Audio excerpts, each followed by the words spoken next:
గురుగారు మళ్ళీ జగన్ సీఎం అయ్యే అవకాశాలు కనిపిస్తున్నాయా? ఉండొచ్చా? ఉండకపోవచ్చా? ఎందుకుండదమ్మా? ఉమ్, చరిత్ర హిస్టరీ రిపీట్స్ అని ఎందుకన్నారు?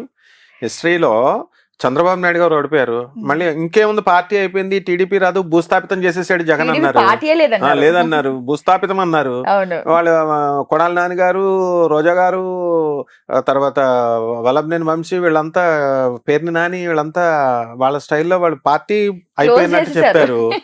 మరి మళ్ళీ బాల్ తిరిగి రాలేదా? Yes. So there is every equal chance um, for Jagan again to come back and to conquer the power.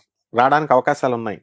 It is not that is ఈ డోంట్ అండర్ ఎస్టిమేట్ జగన్. ఉమ్, ఎందుకనంటే జగన్కి వ్యతిరేకమైన వాళ్ళు చెప్పొచ్చు ఏంటి రాడు రాడు రాడు అని. yes. ఈ వ్యతిరేకతలు చంద్రబాబు నాయుడు ఏమన్నా వీళ్ళకి చుట్టమా? జగన్ ఏమన్నా వీళ్ళకి చుట్టమా? ఉమ్, ఆయన ఏమన్నా వీళ్ళకి పెట్టిన స్కీమ్లు ఆయన క్యాన్సిల్ చేశాడా? ఈయన పెట్టిన స్కీమ్లు ఆయన ఏమన్నా క్యాన్సిల్ చేశాడా? ఎవరి అవి strategy ఏముండవు. వాళ్ళది. గవర్నమెంట్ సిస్టమ్ కున్న పవర్ అది. అవును. ఐఏఎస్లు ఉన్నారు, ఐపీఎస్లు ఉన్నారు, ఎగ్జిక్యూటివ్ ఆఫీసర్లు, వీళ్ళు వాళ్ళు పరిపాలనలో అందరు ఆఫీసర్స్ ఉన్నారు. ఉమ్, చిన్న సైజ్ అటెండర్ ని కూడా ఆఫీసర్ అంటాం మనం. అవును. అటెండర్ ఆఫీసర్ స్థాయి నుంచి ఒక ఐపీఎస్ ఆఫీసర్ వరకు, ఐఏఎస్ ఆఫీసర్ వరకు ప్రభుత్వ వ్యవస్థని పరిరక్షించుకుంటూ కాపాడుకుంటూ వస్తున్నారు. వీళ్ళంతా చేతకానోళ్ళ. ఈ ఉమ్, సీఎంలు మాత్రమే చేస్తారా? వెళ్ళి సీఎంలు మినిస్టర్లు మాత్రమే ఏం చేయరు. వీళ్ళు లేకపోతే అసలైనటువంటి వాళ్ళు, వీళ్ళ పరిపాలన మార్చేవాళ్ళు, వీళ్ళు ఉమ్, కావాలనుకున్నది చేయగలిగేటటువంటి వాళ్ళు, వీళ్ళ యొక్క దయా భిక్షల మీద ప్రజల జీవితం ఆధారపడి ఉంటుంది. గవర్నమెంట్ ఎంప్లాయీ భిక్ష మీద ఉంటుంది. yes. అదే గవర్నమెంట్ ఎంప్లాయీస్ ని జగన్ గారు వ్యతిరేకం చేసుకున్నారు. స్ట్రిక్ట్ గా ఉండమంటే వ్యతిరేకం అవుతారు వీళ్ళు. ఉమ్, చంద్రబాబు నాయుడు గారు వ్యతిరేకం చేసుకున్నారు. మళ్ళీ ఆ పార్టీ కాకుండా ఈ పార్టీని గెలిపిస్తారు, ఈ పార్టీని కాకుండా ఆ పార్టీని గెలిపిస్తారు. ఇదంతా ఒక ప్రవాహం.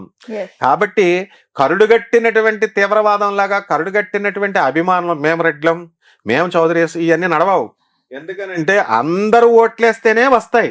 అలా చిత్రీకరించారు. Yes. చౌదరీస్ అంతా తెలుగుదేశానికి వేస్తారని, చౌదరీస్ రెడ్లు చంద్రబాబు నాయుడుకి, ఆయనకి జగన్ వేస్తేనే గెలిచాడు ఎన్టీఆర్. అలాగే ఆ రెడ్డిస్ వచ్చి చంద్రబాబు నాయుడుకి వేసిన వాళ్ళు ఉన్నారు. సో ఈ కుల వ్యవస్థ, మత వ్యవస్థ, ఇది ఏ పొలిటీషియన్ ఎక్సెప్షనల్ కాదు.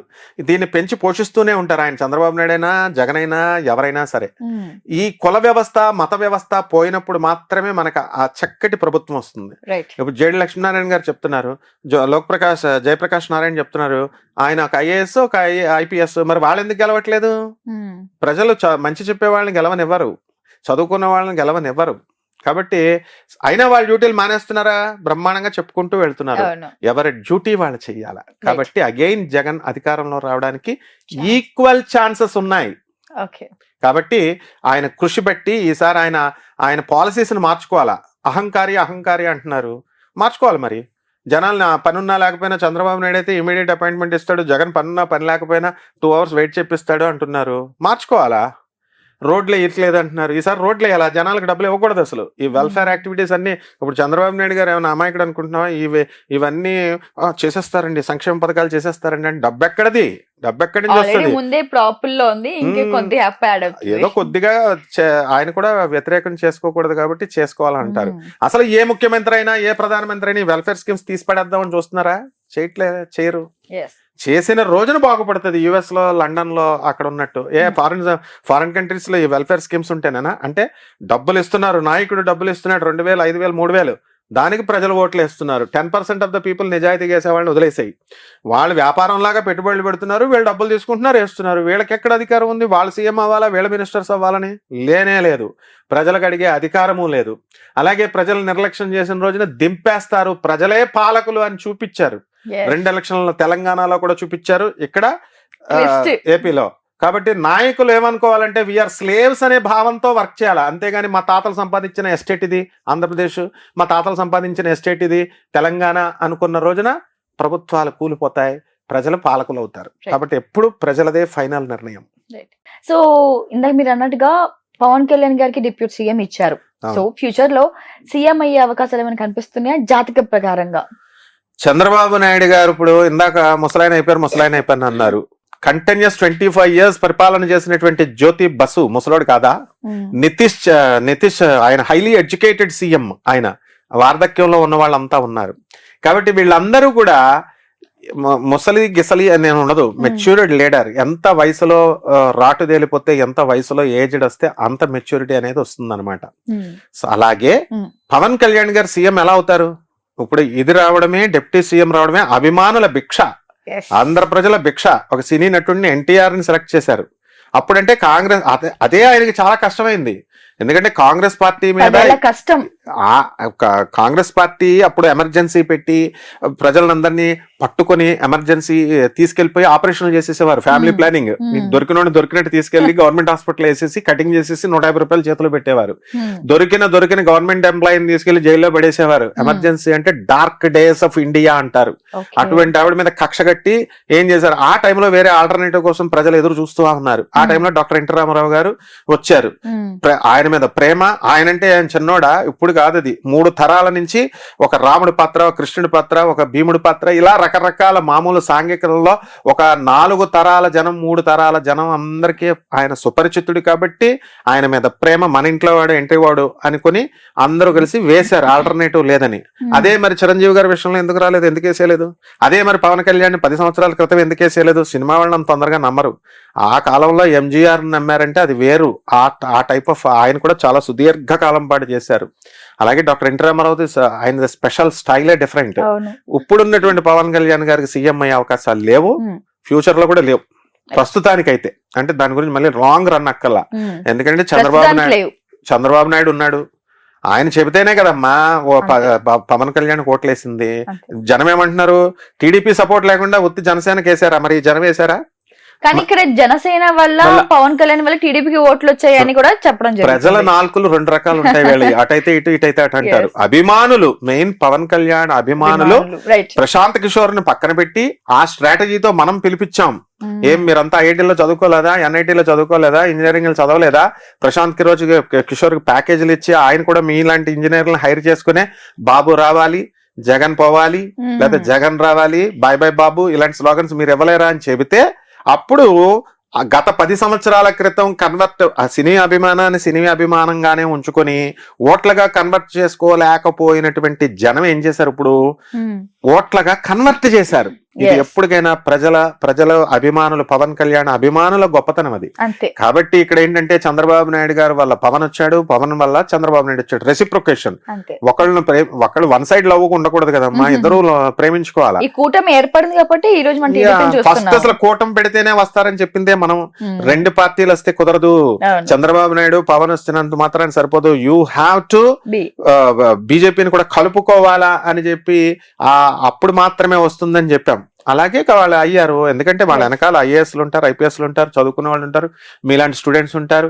అండ్ చంద్రబాబు నాయుడు గారు కానీ పవన్ కళ్యాణ్, జగన్ అందరూ చదువుకున్నారు కాబట్టి వీళ్ళందరూ కూడా మెచ్యూర్డ్ మైండ్స్. వాళ్ళ పిల్లలు చదువుకోలేదా? ఉపాసనారెడ్డి నా శిష్యురాలే చదువుకోలేదా? లేకపోతే ఈ బ్రాహ్మణి చదువుకోలేదా? వాళ్ళ ఐడియాస్ మనకులాగే ఉంటాయి కదా, ప్రజలే కాదు. కాబట్టి ఖచ్చితంగా పవన్ కళ్యాణ్ గారికి టఫ్ కాంపిటీషన్. ఎందుకంటే జగన్ అప్పుడే అయిపోలేదు, మళ్ళీ లేస్తారు ప్రజలకంతా డెఫినెట్ గా. ఇప్పుడు పులి ఏం చేస్తుంది, 2 అడుగులు వెనక్కేస్తే మళ్ళీ ముందుకెళ్తుంది. అలా ఇదే ప్రజలు మారుతారు. మారకపోవచ్చు, వదిలేసే. లేకపోతే పవన్ కళ్యాణ్ మీద ఇప్పుడు గవర్నమెంట్ లో ఉన్న వాళ్ళ మీద వ్యతిరేకత అనేది కంపల్సరీ 5 సంవత్సరాలు వస్తుంది. మరి నాకు కావాలి జగన్ అని మీద పెట్టుకున్నారు, 5 సంవత్సరాలు దించేశారు. అలాగే ఉండాలని ప్రజల నిర్ణయాలు ఇప్పుడు సేమ్ ఉండవు. బాగా పరిపాలన చేస్తే అవుతాయి, బాగా పరిపాలన చేస్తే కంటిన్యూ చేయొచ్చు. మరి లోకేష్ ఏమైపోతాడు పవన్ కళ్యాణ్ గారికి ఇస్తే? మరి జూనియర్ ఎన్టీఆర్ కాసు కూర్చున్నాడు, ఆయన నేను సీఎం అవ్వాలని ప్రతి ఒక్కళ్ళకి ఆశ ఉంటుంది. ఆయన వేరేగా పార్టీ పెట్టుకుని వస్తారు. జాతక ప్రకారంగా ఈ 5 ఏళ్ళు పవన్ కళ్యాణ్ గారికి ఎలా ఉండబోతుంది? అయితే ఆల్రెడీ నడుస్తుంది కదమ్మా బ్రహ్మాండంగా. నెంబర్ 1 లో చంద్రబాబు నాయుడు. ఏముండవు problems. Pawan Kalyan is very intelligent, అద్భుతంగా చేస్తాడు. కాకపోతే వీళ్ళిద్దరు హీరోయిజం ఎప్పుడు బయటపడుతుందంటే అక్కడ మోడీ గారిని ఒప్పించి ఎక్కువ ప్యాకేజ్ తేవాలా, డబ్బులు తేవాలా, ఆ పోలవరాన్ని నిర్మించాలా. కేవలం అధికారాన్ని అనుభవించడమే కాదు, వాళ్ళు ప్యాకేజ్ తేవాలా, డబ్బులు ఇవ్వాలా. ప్రజలదేముంది, తెచ్చేస్తారు, చేసేస్తారు అని చెప్తారు. తేవాలా, ఫస్ట్ నిలదీసి అడగగలగాల నిర్మోహమాటంగా. తెచ్చినప్పుడు పోలవరం పూర్తవుతుంది, అమరావతి పూర్తవుతుంది, వైజాగ్ డీసెంట్రలైజేషన్ ఆఫ్ పవర్ ని కూడా సేమ్ పాలసీస్ ని కంటిన్యూ చేయాలా. ఒక సీఎం ఒకడొస్తాడు అమరావతి అంటాడు, ఇంకో సీఎం వస్తాడు రాయలసీమ అంటాడు, లేకపోతే వైజాగ్ అంటాడు, మళ్ళీ ఈ సీఎం వచ్చి మళ్ళీ అమరావతి బ్యాక్ టు పెవిలియన్ అన్నట్టు చేయడానికి కుదరదు. ఒక ప్రజలకు మీరు ఏం చేస్తున్నారు, ప్రజలు ఆర్ అబ్జర్వింగ్. ప్రజలు అబ్జర్వ్ చేస్తున్నారు. Hmm. మొత్తం డీసెంట్రలైజేషన్ ఆఫ్ పవరే చేస్తావో, లేకపోతే ఒకే చోట సెంట్రలైజ్ చేసి నువ్వు చేస్తావో, రాజధానిని అందించగలుగుతావా, పోలవరం ప్రాజెక్ట్ పూర్తి చేయగలుగుతావా? మోడీ నెక్స్ట్ టైం కి ఉండాలని లేదు, రాహుల్ గాంధీ తోసుకొచ్చేస్తున్నాడు, ఈస్ పెనిట్రేటింగ్. Yes. ఎందుకంటే ఇప్పుడు ఓట్లు పెరిగిపోయినాయి. సో ఎవ్రీ రాజకీయం అనేది ఎప్పుడు కూడా ఒకలాగా ఉండదు. దూసుకొని అందరూ అన్ని పార్టీలు ఆ సీఎం పోస్ట్ లో ఉన్న ఆ అందం అలాంటిది. Hmm. ఏ మామూలు ఎమ్మెల్యేలకి వస్తుందని ఛాన్స్ ఉంటే ట్రై చేయరా? వాళ్ళు ట్రై చేసేస్తారు. రైట్. సో నారా లోకేష్ గారు జాతకం ప్రకారంగా టీడీపీ పార్టీ అధ్యక్షుడు అవుతాడా? ఆయన జాతకం ప్రకారంగా ఎలా ఉండిపోతుంది ఆయన రాజకీయ జీవితం? ఎవరు ఆపేవాళ్ళు ఎవరున్నారు అసలు ఆయన్ని? ఉమ్, ఆయన పార్టీ వాళ్ళది, వాళ్ళ డాడీది. ఉమ్, ఆయన డెఫినెట్ గా ఈయన పార్టీ అధ్యక్షుడి కింద ఇప్పుడే చేస్తారు. మినిస్టర్ గా చేసుకున్నారు, వాళ్ళే పంచుకుంటున్నారుగా అధికారం. లోకేష్ గారికి ఇచ్చారు, పవన్ కళ్యాణ్ గారికి ఇచ్చారు, వాళ్ళ కుటుంబ సభ్యులకి, బయట వాళ్ళకి అందరికి ఇస్తున్నారు కదా. ఉమ్, సో వాళ్ళ పార్టీ కాబట్టి ఆయన ప్రెసిడెంట్ అవుతాడు, ఉమ్, బ్రహ్మాండంగా చేస్తాడు. ఆయన కూడా బాగానే చదువుకున్నాడుగా. రైట్. అయితే చంద్రబాబు నాయుడు గారు అంత తెలివితేటలు లేకపోవచ్చు, Hmm. ఆయన అంత చాణక్య నీతితో చేయలేకపోవచ్చు. ఆయన పందాలు ఆయన బాగానే చేస్తారు. అట్లే మరి ఇప్పుడు మూడోసారి అయితే మనకి పిఎం అయ్యారు నరేంద్ర మోడీ గారు. ఉమ్. మరి నాలుగోసారి కూడా అయ్యే అవకాశాలు ఉన్నాయా, లేకపోతే ఇదే చివరిసారి ఇంకా ఆయనకి? ఇదే చివరిసారి. ఉమ్, ఇప్పుడు ప్రజలు అంత కంటిన్యూటీ ఎవరు, ఉమ్, ఎందుకంటే మరి కాంగ్రెస్ ఏం చేసిందమ్మా, ఉమ్, అలా అయిపోయే ఉద్దేశం ఉంటే ఇప్పుడు కాంగ్రెస్ కి కొంచెం ఎక్కువ పెంచరు. ఉమ్, ఇప్పుడు సీట్లు పెరిగినాయి కదా. అవును. అంటే ఏంటి, స్లోగా వచ్చేస్తోంది కాంగ్రెస్ దూసుకొని. Yes. ఇక్కడ ప్రియాంక ఉంది అక్కడ, ఉమ్, ఏం చదువుకోలేదా ఆమె? రాహుల్ గాంధీ చదువుకోలేదా? ప్రజలు చెప్పేస్తే సరిపోద్దా? పప్పు అన్నారు లోకేష్, ఇప్పుడు లోకేష్. నిప్పు అయిపోలేదు, అప్పుడు అమ్మో, మినిస్టర్ అయిపోయాడు. ఇప్పుడు అవును, పప్పు అన్నారు అందరూ. అలాగే రాహుల్ గాంధీని అంటున్నారు. అవును. కేటీఆర్ గారి జాతకంలో సీఎం అయ్యే అవకాశాలు ఉన్నాయా? అంటే మీరు ఇప్పుడు గతంలో అన్నట్టుగా లైక్ అంటే ఏదైనా కేసీఆర్ గారికి హెల్త్ ఇష్యూస్ వస్తే ఆయన ప్లేస్ ని ఈయన రీప్లేస్ చేసే అవకాశాలు ఏమైనా కనిపిస్తున్నాయా? ఎందుకు కాకూడదు? ఇప్పుడు ఒకసారి డౌన్ అవుతారు ప్రతి మనిషి, మళ్ళీ లేస్తారు. ఆయన చదువుకోలేదా? తర్వాత ఆయనకి పాలసీస్ వెరీ తెలీదా? ఎడ్యుకేటెడ్ అండ్ బా కేవలం చదువు ఒకటే సరిపోదు, అవును. ప్రజల్ని Knowledge కూడా కూడా- కలుపుకొని వెళ్ళాలా. మ్మ్. అసలు కేటీఆర్ కి మంచి పేరే ఉంది, బోళా శంకర్ అని. నిరంతరం జనాల్లోనే ఉంటుంటారు, అవును, మంత్రులు ఉంటారు. కలుస్తుంటారు. చదువుకున్నారు. అవును. అలాగే రేవంత్ రెడ్డి గారు సరిగ్గా పాలన చేస్తే వాళ్ళకి అవకాశం ఇవ్వకుండా చూసుకుంటూ ఉంటారు. అక్కడ కాంగ్రెస్ తన హామీలు అవన్నీ కూడా ప్రజలు సాటిస్ఫై చేయాలి కదా, కేవలం హామీలని కాకుండా. కాబట్టి కేటీఆర్ గారికి కూడా అవకాశాలు ఉన్నాయి. మ్మ్. ఏ పార్టీ అయినా సరే ఓడిపోయినంత మాత్రాన ఖతం అయిపోయినట్టు కాదు. మ్మ్. మళ్ళీ లేవడానికి, మళ్ళీ నిలబడడానికి, మళ్ళీ గెలవడానికి అవకాశాలు ఉంటాయి. రైట్. ఇప్పుడు ఆపరేషన్ లేకుండానే మోకాళ్లకు ప్లాస్మా ట్రీట్మెంట్, మీ ఆర్థోపెడిక్ సమస్యలన్నిటికీ రోబోటిక్ టెక్నాలజీ ద్వారా తక్కువ ఖర్చుతో శాశ్వత పరిష్కారం, ఫ్రీ కన్సల్టేషన్, ప్రతి ట్రీట్మెంట్ పై 20% డిస్కౌంట్. ఈ ఆఫర్ కొద్ది రోజులు మాత్రమే, త్వరపడండి. V9 hospitals 9281465842.